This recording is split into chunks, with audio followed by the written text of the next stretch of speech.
زما قابل صد احترام مشرانو کشرانو ورونو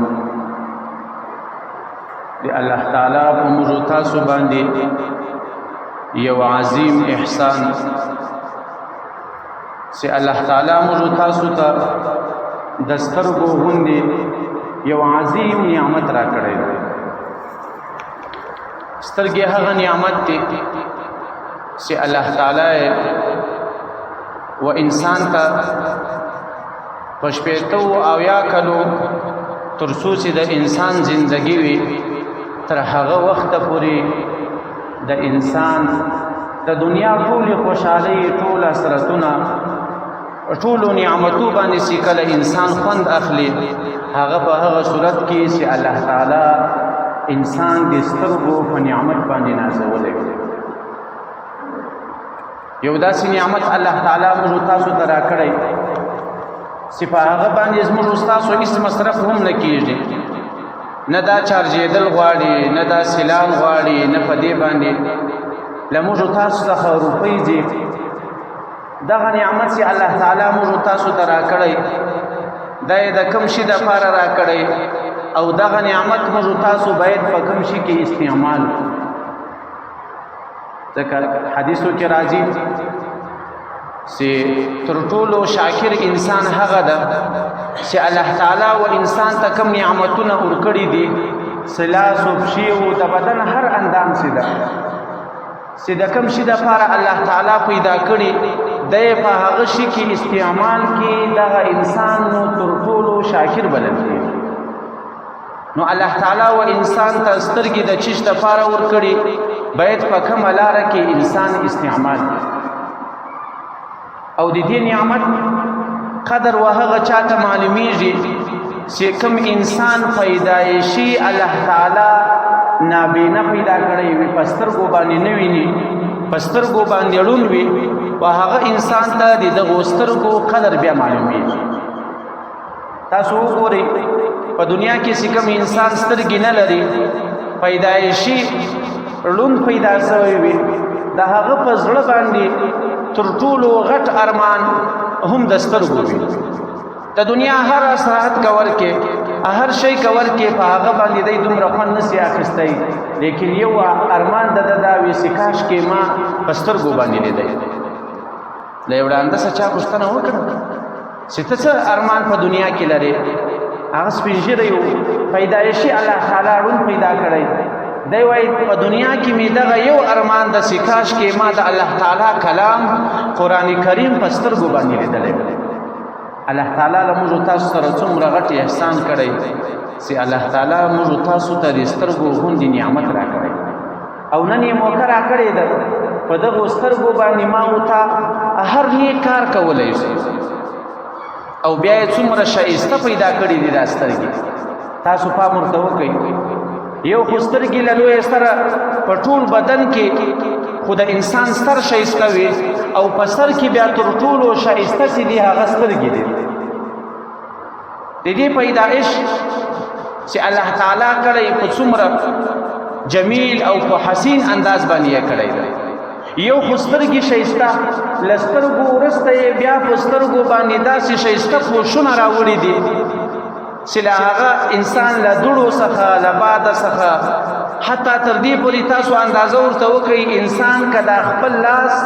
د خپل لاس ګوتې و سترګو ته ورنی هم هغه سترګې پټېږي. پر دې باندې بیا ملائکه مقررې کړي دي چې په ژوند باندې د انسان و سترګو ته یو شی هم نشي ورنږدې کېدلی. تاسو پام ورته وکئ موږ تاسو ماښام بیده شو تر سهاره پورې بیده یو زموږ ستاسو سترګو ته به تر اوسه پورې شی نه وي راغلی، یو میږی هم نشي ورنږدې کېدلی. لیکن د انسان چې کله زندگی پوره سي دغه یو مړی د انسان یوه شپه هم نشي ساتلی، له خزندو څخه یو منټ هم نشي ساتلی. بار بار پام ورته کوي هغه ته بیا میږی هم را روان هر څه ورته راځي. نو پر دغو سترګو باندې بیا الله تعالی ملائکه مقررې کړي دي چې هغه ملائکه د دغو سترګو حفاظت کوي او تر سترګو تر پوشو وروسته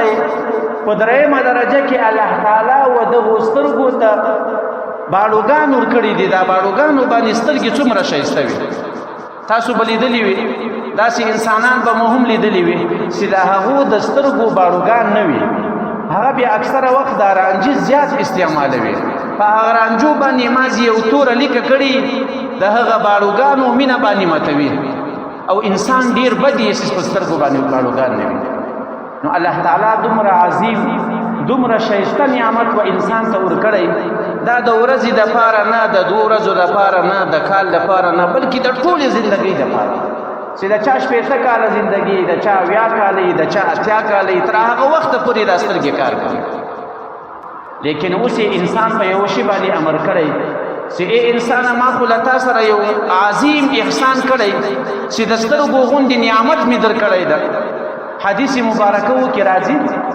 چې په دغو 2 سترګو باندې چې انسان و خپل مور و پلار ته په رحمت په نظر باندې وګوري، په مینه محبت باندې وګوري، الله تعالی د یوه حج او د یوه عمرې قبول سوي ثواب ورکوي. کله کله خو انسان حج وکړي یا عمره وکړي، حجونه عمرې خو یې کړي، لیکن هغه د نامه دپاره وي، هغه د الله تعالی په دربار کې قبول نه وي. هغه چاته معلومیږي نه د چا حج قبول سو او د چا دا نه ده قبول. دا خو د رسول الله قول ده چې سړی و مور پلار ته د رحمت په نظر باندې په مینه محبت باندې وګوري، الله تعالی و انسان ته د قبول سوي حج او عمرې ثواب ورکوي. ګوره دغه عظیم ثواب چې الله تعالی و انسان ته ورکوي، دا د سترګو په برکت باندې ورکوي. څومره غټ نعمت الله تعالی پیدا کړی. او حدیث مبارکو کې راځي که چیرې یو خاوند و خپلې زنانې ته په محبت وګوري او هغه زنانه و خاوند ته په محبت باندې وګوري، الله تعالی و دغو دواړو ته و دا خاوند او و د زنانې دواړو ته د رحمت په نظر باندې ګوري. نو په سترګو باندې الله تعالی و انسان ته ډېر غټ ثواب و اجر ورکوي. یو خو یې له موږ تاسو سره د یو غټ نعمت احسان وکړو، او له هغه نعمت وروسته یې بیا په دغو سترګو په برکت باندې ما او تا ته دومره غټ اجر و ثواب هم راکړی. اوس ما او تا یې په یو شي باندې امر کړي یو چې دومره غټ احسان مې در سره وکړو، له دې احسان سره سره د دغه نعمت چې سترګې ما او تاسو ته درکړي دي، د دې نعمت شکریا په یو شي باندې الله تعالی وایي تاسو ادا کړئ. الله تعالی و نبی کریم صلی الله علیه وسلم ته فرمایي قل للمؤمنین یغضوا من ابصارهم. ای پیغمبره ته مؤمنان امر که په دې باندې چې کله د بدنظرۍ وخت راسي، د ګناه وخت راسي، و مؤمن ته دا ووایي چې په هغه وخت کې ته خپلې سترګې پټوه. نو چې موږ تاسو ته دومره غټ نعمت راکړو، د دغه نعمت شکریا الله تعالی په یو شي باندې ما او تا ته راکوي چې د دغه شکریا په یو شي ادا کېږي چې کله د بدنظرۍ وخت راسي و یو نامحرمه زنانه ته ووینې، په هغه وخت کې خپلې سترګې پټوه ویحفظوا فروجهم، او د خپلو فرضو حفاظت کوي. د دې عظیم نعمت شکریا الله تعالی په یو اسانه کار باندې ادا کړي چې کله د بدنظرۍ وخت وي تاسو به خپلې سترګې پټوئ. نن زموږ ستاسو په معاشره کې وګورئ دغه ګناه څومره عامه سوې ده. په سلو کې به 15 کسه په ډېره مشکله باندې راباسي چې هغه به د نظر د حفاظت څخه محفوظ وي. هر انسان په دې ګناه باندې اخته ده، او دا ګناه دا هم نه غواړي چې دا ځوان ده یا دا سپین ږیری ده یا دا زنانه ده یا دا څوک ده، سړی ده. حضرت مولانا ذوالفقار نقشبندي یو واقعه را نقل کوي، وایي ماته یو سپین ږیری راغی د 95 کلو، دا د علاقې بزرګ انسان ده، راته فرمایي چې پیره